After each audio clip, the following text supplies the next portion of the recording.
As an NHS worker, I have so much pride in this organisation, and my colleagues and myself, we work really hard day in, day out for the British public, and this is no different. We will continue to do that in the coming weeks.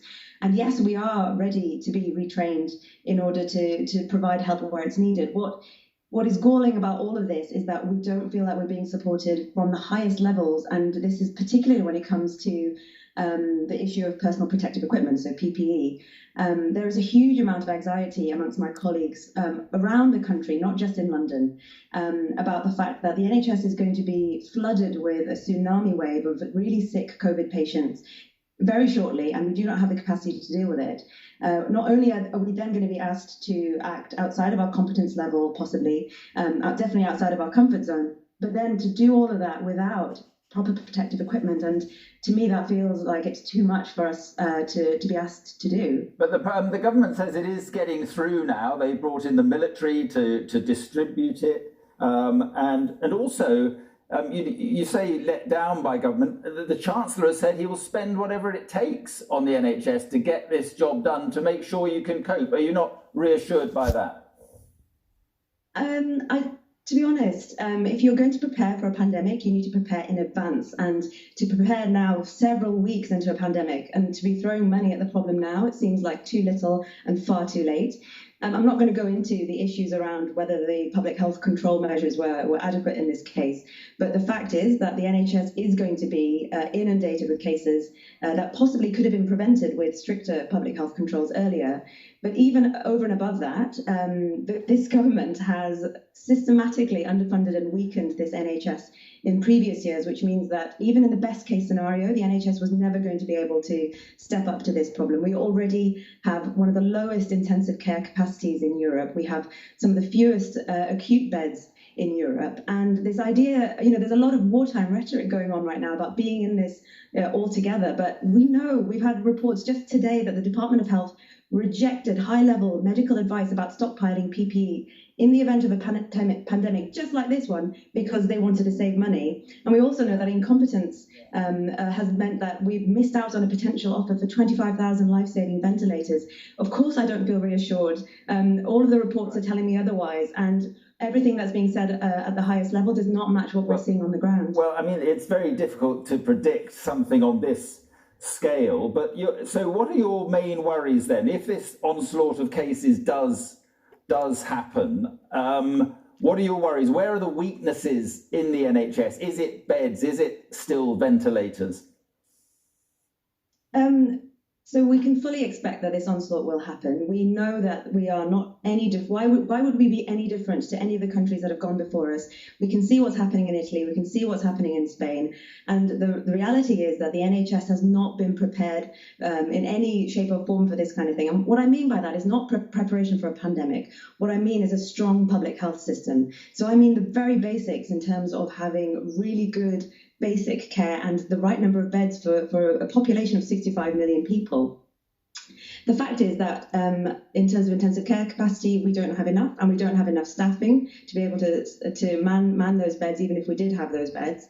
And most importantly, at the moment, what is actually perpetuating this epidemic here in the UK is the fact that health workers are still not being tested for this virus. So I could be literally transmitting this disease to any of the patients and parents that I'm seeing in my practice, and contributing to this epidemic. And all of that just means that we have a system that is not actually helping and could possibly be making things worse. In terms of the weaknesses for the NHS, if you are going to be doing this to health professionals, you're not only adding to our stress and anxiety. We already had that tragic case of a really young ITU nurse just yesterday who had been working on a COVID ITU unit and had taken her life at work.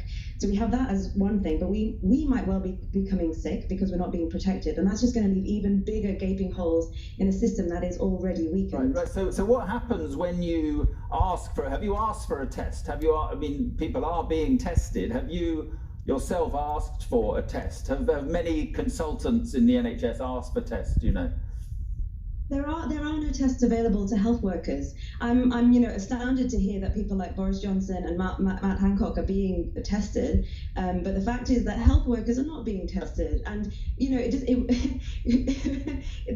idea that we're not being tested is just ridiculous. It just doesn't make any sense at all on a public health level. Yeah, did you say you thought it was okay that they were tested, or you think it's wrong that they were tested and you're not, Boris Johnson and Matt Hancock? I just find it very interesting that they have been tested when clearly tests do exist, but they're not being deployed out to the people who are on the front line and who need to know if they are positive or negative in order to be able to do their job safely.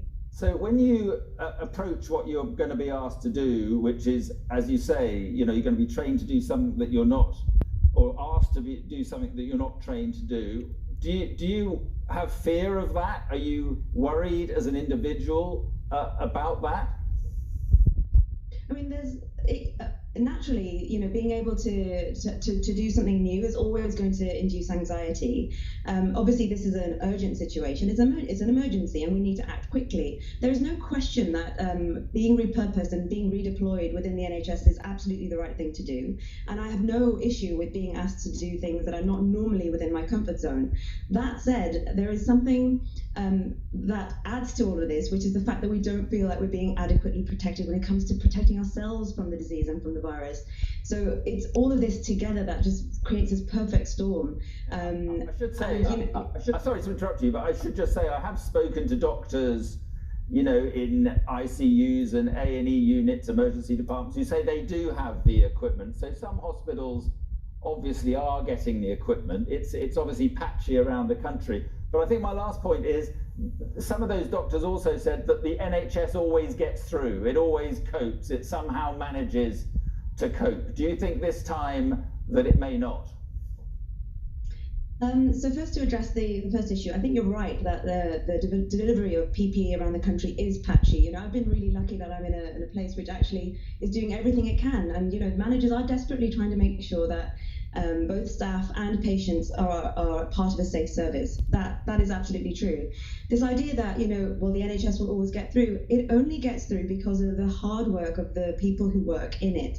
To be honest, the NHS has been undermined for year on year in terms of the cuts that have been made to it. The question is whether we're going to make it through this particular crisis. To be honest, again, every year during the winter bed crisis, there's all of this furore around whether the NHS will be able to cope, and we do somehow get through. This is different though. We have a disease that is deadly and that we don't have the capacity to be able to deal with properly. Now, what does it mean to get through it? I think there will be a high death toll. I think there will be lots of excessive and avoidable deaths as a result of what's happened here. And that, to me, doesn't feel like getting through or a success. To me, that's really heartbreaking as a doctor, because I don't want anyone to come to any harm as a result of failures in the system. Okay.